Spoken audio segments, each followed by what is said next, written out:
Okay, but the highlights coming about Olalekan, Ogunjimi, Kelvin there. And of course, talk about him. We have him here in the studio. Good afternoon to you. Thank you. Now, which of the names do I pick over here? Olalekan or Ogunjimi? Which of them? You can say Olalekan. Okay, Lekan should be fine with me here. All right, now, of course, with the accent, I know that you're not here, you're not born here and all that. No. So tell us, where were you born? From Chicago, Illinois. Okay. Yeah, in the States. All right, so when did you start playing basketball and why choose Nigeria? I started playing maybe around 11, 12. But like I said before, it was just like a win-win situation for me. Okay. I want to continue playing pro basketball, and I want to see my family that I haven't seen since I was a baby. So. Okay, family stay here, over here in Nigeria. Yeah, so okay. The majority of them. So, okay. Just my mother and father and siblings stay in the States. So the rest are out here. Okay, tell us about playing for. We know where did you play? For here in Nigeria. The civil defense and then Abuja. Like I don't know. Okay. Okay, now playing for civil defense. Now talking about comparison, playing in the US and then playing over here in Nigeria. Which do you think is better? I mean, skill-wise, I feel like the U.S. has better skill-wise. Okay. But it's still similar. They're both tough. Like I was saying, I grew up in Chicago, so it's tough playing there. The defense, it's hard for you to score. And I was the same way here in Nigeria. So, I mean, luckily my shots were falling. Okay. And I wasn't have to try to go to the basket every time. But there's definitely similarities in the two. But yeah. Okay, now looking at the visuals over there, we know you were called up by the Nigerian Basketball Federation there. And of course, looking at this, how would you rate the MBBF? I feel like it's always room for improvement with everybody. Okay. Especially with them getting a new president, and I know they're probably still just working things out, trying to make the best of it. But he said plenty of times that he has good plans for us in 2020 with the federation, with the Premier League, as well as the national team. So I'm hopeful that everything will work out fine. Okay, tell us about playing basketball here in Nigeria. I mean, I like it. The team was great. Just playing here, the fans that were loving me, it was fun, you know, so I definitely want to do it again. Okay, looking at that visual there, we saw you playing against AS Saleh, a point for the Afro League over there. Now, but looking at this here, which of the teams, when you played in the Afro League, would you say most difficult for you? I would say the River Hoopers. They are Nigerians too? Yeah. Nigerian team? Yeah, the River Hoopers were the toughest team for me. They coached by a great coach, Coach Hogo. He's a part of the national team as well. Their players, they were good too as well. So I mean, they were probably the most structured, set-wise, like just having everything together with the Nigerian team. So I think that was probably one of the toughest teams for me. Okay, now looking at the fact that you were called up by the MBBF to join up in camp during preparations for the FIBA World Cup. Yeah. Now, were you picked to go? Yeah, they invited me to camp. They brought me to a workout in New York, in Buffalo, New York. Okay. And then after the camp, they invited me to come to the official camp that was held in June.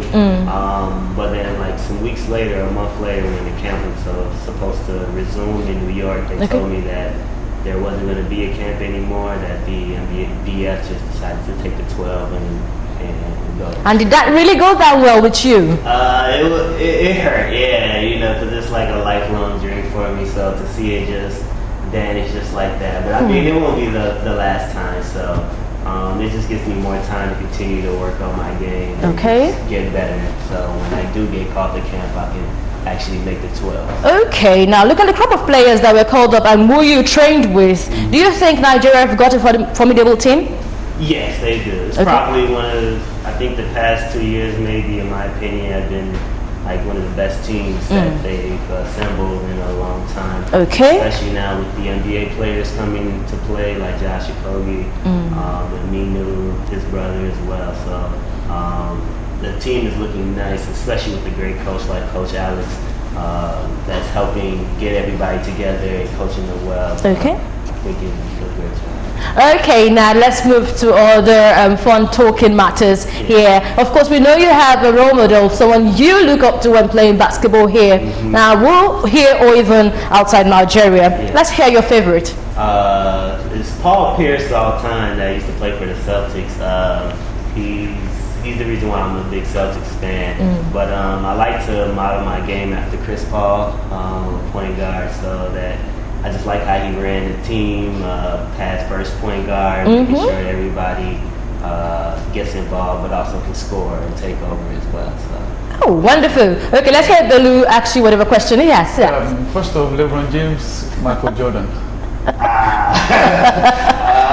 would say I have to go Michael Jordan. I'm from Chicago. So. Okay, probably oh, you're one-sided? I think I would choose LeBron James. But like what I asked any other international, that most of those that were born and grew abroad, if you had the chance to play for the US, would you have still chosen Nigeria? Yes, I did. I always like playing for the underdog. Like my dream was even like playing in college. I never wanted to go to a big school. I always wanted to be that small, that mid-major school that upsets, a Duke or North Carolina. So I think even if I could have played for the U.S., I still would want to play for Nigeria if everything was right, just to upset, the USA and just have that, just have that go down in history. So. You should have been a LeBron James fan. I think that's all LeBron does. No, I like LeBron James. I do. I think he's probably the second best of all time. Wow, that's way too much. Anything you can change in the NBBF to make it better. You talked about having the last 2 years, and I think one of my mentors is like Nigeria's best NBA analyst at Bode Ogunjimi. He really talked about it, and I agree that the last 2 years has more like been the best. The crop of players, Alex Ogo and everybody. But if you could change anything to make the team even better than they are now, what could that be? I would say like maybe just more training, like more preparation. Okay. I don't know if it's because people playing for other clubs, NBA, so maybe you can't get the team together. But if you were to have like better preparation and better like maybe settlements with the players, knowing what they're coming into, instead of the problems I think they were having while in camp, if they can just get all that situated before the players can come, I think that would probably will help the team, and then just training together, because you see a lot of the national teams, they're together for a long time, instead of just like Nigeria has a lot of talent, but you still have to come in and get that chemistry. So the bonding over there. So I don't think they're together a lot for a long time. So maybe if they can, maybe come together, assemble the team, maybe a month or two before, and give them training, maybe that would definitely help with the team. I'm sure that's really going to really help the team over there. Early preparation. Off basketball, Ronaldo, Messi, and why? Of course, you should have a favorite. Yeah, I like Ronaldo actually. I'm not too big in football, soccer, but just growing up, I always seen just highlights with Ronaldo, and that's why you love him. Yeah, so I like Ronaldo. Okay, now outside playing professional basketball, of course, the year it's running to an end. 2020, 2019, almost done. And of course, we're getting to see 2020. What are your expectations? Of course, playing for Nigeria in the Afro League, and also playing for the D Tigers. Yeah, so I know the Olympics is next summer. I think they have Afro basket qualifiers as well. Yeah. So I'm looking, hopefully, if I can get called up for the Afro basket qualifiers, that would be a dream come true.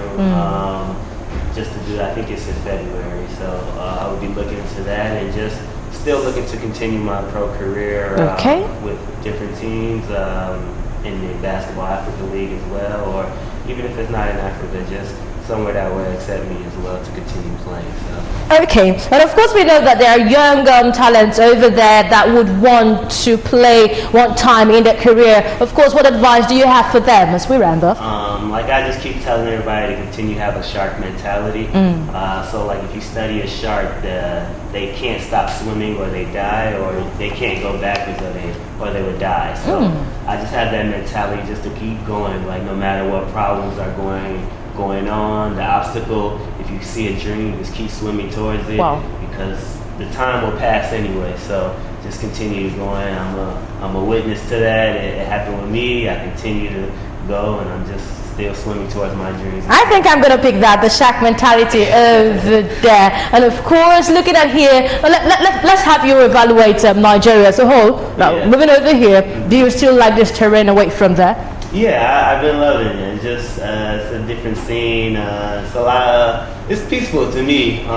Coming here, I just see everybody. Peaceful? You just see Balu's face. I mean, I'm from Chicago. Like, it's just different. I mean, maybe because there's not a lot of interactions with people if you're talking to everybody. I think when he said he plays for a team in Abuja, maybe that's why. That's why you say it's peaceful. I grew up in Lagos, so I know what it is. Lagos has never been peaceful. Yeah. I mean, I just got here yesterday.